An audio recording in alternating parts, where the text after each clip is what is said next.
I don't want to mess you up. I may be in the wrong seat. Huh? Ready? Good morning. Good morning.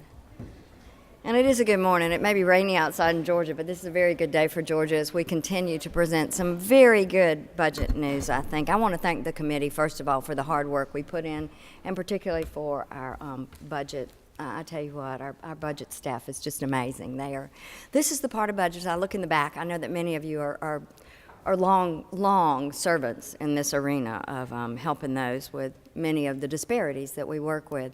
And I want to tell you what, this budget staff is amazing because they dig and they search and they find things that are surprising. So let's get started. We'll begin today. I think every member has a tracking sheet. Let's start with behavioral health and developmental disabilities. So on line 15, 1.5, we funded a pilot last year. It was one-time funding for Highland Rivers. That amount, the $715,980,000, will be removed at this time because it was one-time funding. If you will track down with me to 15.2.13, we also eliminated one-time funding for Rockdale Cares, $10,000. And then 15.2.14, we increased the funds for Georgia Options Program to comply with new Fair Labor Standards Acts, and that is an add of $100,000. And then 15.7.5, once again eliminating one-time funding for instrument development associated with the juvenile code rewrite. That was $300,000, a decrease there. You will continue to 15.12, and this is where I think we began to see some miracle work start to happen here. So we transferred $175,000 in operating funds for the Inclusive Post-Secondary Education Initiative to vocational rehab. This will I'm sorry, 15.12.1. The Inclusive Post-Secondary Education, this initiative to vocational rehab, and will utilize $25,000 of existing funds to maintain the Council's active participation in the IPSI partnership. This will move it, so understand when it moves to voc rehab, that will also allow for a 4-to-1 federal match for this money. So maximizing this, it will quadruple the scholarships as well as job placements upon completion.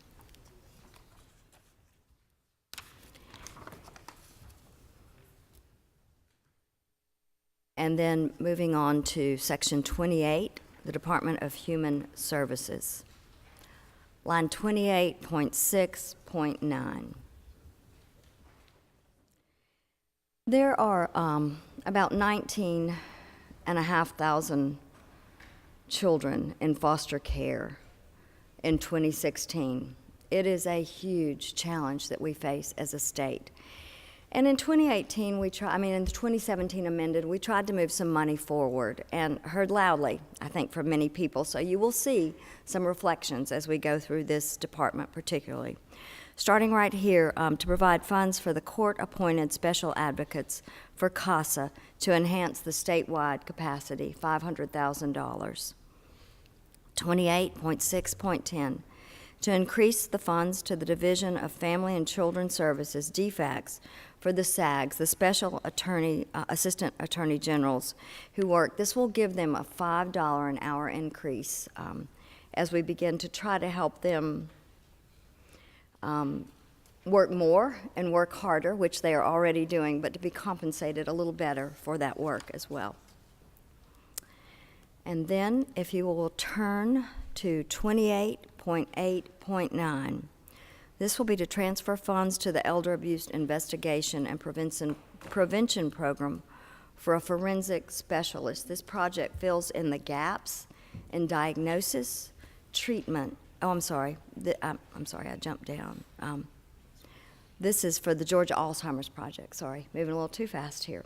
This is a brand new project, and it's very, very exciting. I think as we look at the number of people, even within our own body, among our friends that we work with, I hear almost every day from someone who has been touched by Alzheimer's. So this will be the funds for the Georgia Alzheimer's Project $2,060,000. It will fill in the gaps in diagnosis, treatment, and follow-up by focusing on early direction and intervention to create memory clinics linked to a National Institutes of Health Alzheimer's Disease Research Center. This will ensure statewide best research data for technology that can guide policy making toward going forward. And if you all remember, they asked for a much larger amount to begin with, but felt from the members of the committee, we felt that this would give them a great start, and it actually does. I believe that's a very meaningful ad. And then, if you will turn to 28.15, and this is where we start to deal with the out-of-home care for DFACs. Let's look at line 28.15.1, I believe. We will be increasing these funds. If you will look, those dollars actually from the House show a decrease right there, but you will see them reflected in the line below, 28.15.2, to increase the funds for the Division of Family and Children Services foster care per diem rates by 57%. That will make it a foster parent per diem rate of $10 daily, an increase. And if you will continue down, we'll look at 28.15.4 to increase the funds for the first installment of a 2-year plan to increase relative foster care provider per diem by $10. The 2-year goal is $10. This year, we will increase that by $5. This affects each and every one of those parents who are those children who are being placed in our foster care homes. And we will continue to work on kinship care. So if you will look down at 28.15.5, this will increase the funds for the first installment of the 2-year plan to increase child placing agencies, the CPAs. That foster parent per diem rate will also be raised to $10 over 2 years. So this year we will address $5. This helps to bring everyone a little closer in their alignment in the just incredible work they are doing for Georgia's children. Now if you'll turn to 28.21.1, this will provide funds to increase each county's allocation for family connection. They were reduced in 2008 to $47,000, and this will bring them back up. And then if we look down on line 28.22.5, to increase the funds to provide more training, employment, and support for Georgia Vocational Rehab Agency. That is a $500,000 ad. And with that match, again, this is one of the agencies that has such a great federal matching program. And then if you will look at 28.26, is that right? Yeah. And this is in Roosevelt Warm Springs in the medical hospital. 26.1, to reduce funds to recognize the shift to a self-sustaining funding model. So that is a decrease of $600,000.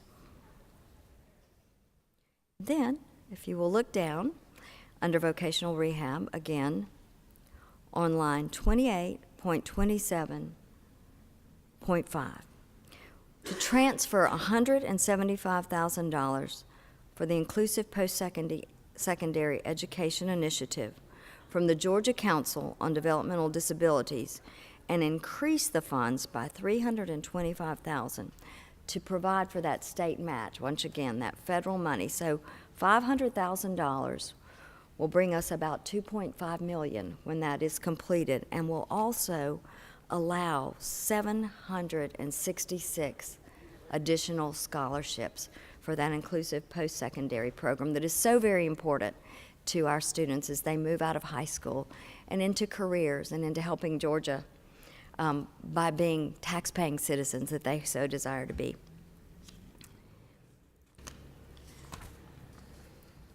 And I believe there are no changes in veterans. I know there may be some questions because some of this happened very quickly and so importantly. So if there are any questions from the committee or anyone else, I I'd be glad.